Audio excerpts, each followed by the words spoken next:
Could remote work make women less visible in the workplace? Welcome, ladies and gentlemen. This is Virtual Coffee Chat with Luis. This is my double espresso, and let's take a sip before diving into some controversy. All right, so the flavor of the day is people saying, oh no, remote work is going to make things bad. So here is the idea. The idea is that as it becomes standard to have a choice between working remotely and working from home, women are going to be more predominantly choose working from home because women are generally smarter than men and they know better about work-life balance. And then, the stupid men who want to work until they fall dead to have a marginal increase, a 2 to 5% increase in their salary, will keep going to the office and they'll get all the promotions because they're in the office and it just looks like they care more.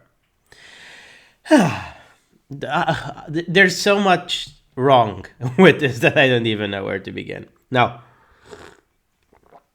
first off, I don't go to the office. So, do I care less? Maybe. Is 5% better salary, even 10% better salary, worth me living, quite honestly, a terrible life that will end up decreasing decreasing the useful time in my life and make me feel miserable? Retiring and thinking that, oh, well, that was a waste of time. I don't really think so. So, first of all, this whole assumption, the thing used to be equal pay for equal work, right? That used to be the situation, and I'm absolutely in agreement with that, right? Now, if some people want to kill themselves and live terrible lives when they could be, leading really balanced, really luxurious, rich lives in exchange for a pitiful salary increase, I guess so much the power for them. I don't see how this reflects on gender, apart from the fact that women generally, I have to admit, make healthier life choices. So, and that's a life choice, that's a life choice that I support and that actually most remote workers, female or not, support.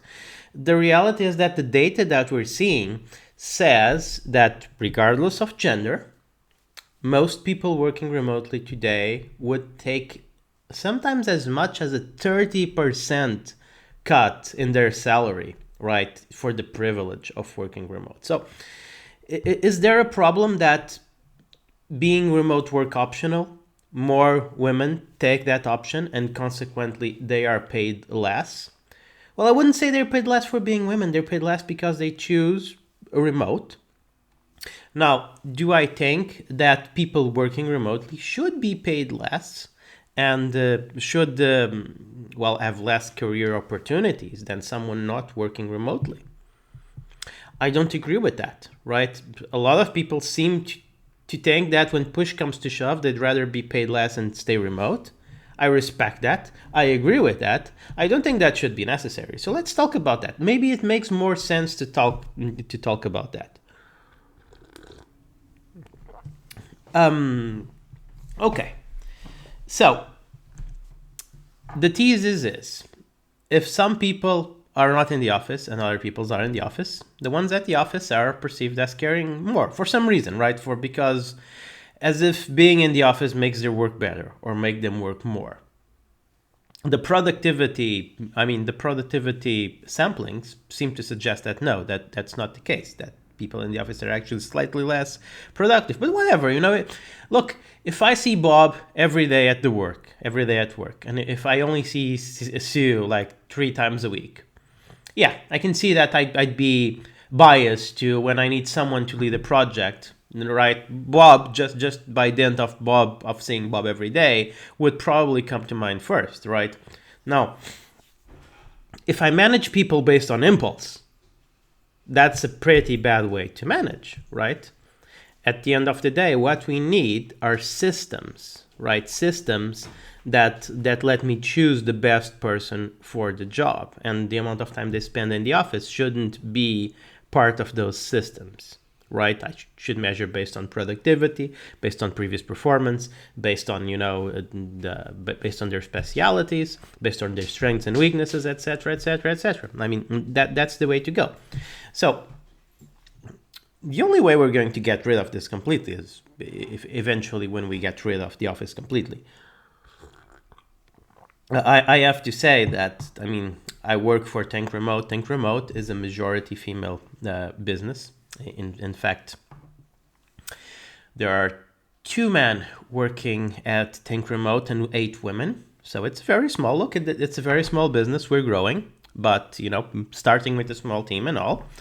And it just got that because when hiring, I just thought that the female candidates were, the better fit. Now, obviously, we don't have an office, so there's no chance for anyone to go to the office. We are a fully remote company, but hybrid companies have a nice rule, the best hybrid companies, which is the one remote, all remote, which is that even if people want to go to the office, interactions, on delivering stuff or even, communicating, I mean, on these companies, even if there's like 10 people in the office and 10 people out of the office, the 10 people in the office still take a call, on their computers on Zoom via separate computers and on separate rooms. They don't get all together on a room and then connect to everyone else. So that's a good way to go about it.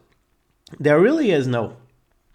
I think that what people are trying to do this week when they push all this news in concert, as media likes to do to bundle clicks together, is that they're trying to make a remote work problem, which it is, into a gendered problem. And I think that we already have enough of these, and we should be working to minimize it, not try to find out more. The reality is that there is a gap, yes, between the people in working remotely and the people in the office. There are ways to minimize that gap, and I actually think that we're working on it. But when push comes to shove, if anyone, be it either male or female, decides that it's worth, even if it's unfair based on the work they do, if they decide that it's worth, earning a little less over the course of their career, but leading a rich life, a really flexible, free life, and you know what? I think that's the right choice. That's the choice I choose. I definitely took, I mean, I used to be a dental surgeon. I definitely took a hit on my salary for living the life that I live, and I don't regret a bit of it. So if you make that choice, it's a tough one, but it's totally worth it. And we're going to be here working to minimize the impact. I do believe that in something like a decade or so, there will be no difference between people working remotely and people working in office. Maybe even less, maybe even in 5 years. Who knows? Here's to that. Thank you, ladies and gentlemen, for this episode of Virtual Coffee Chat with Luis. I hope I wasn't too controversial, right? Ladies working remotely, all the power to you. And if you actually are in the writing business or editing business, please send me your CVs. You're not going to be discriminated here. Think Remote is always looking for new, awesome writers and editors and even graphic artists. So send them over. Head to www.thinkremote.com and see all the latest about how to be great at remote work. Bye-bye.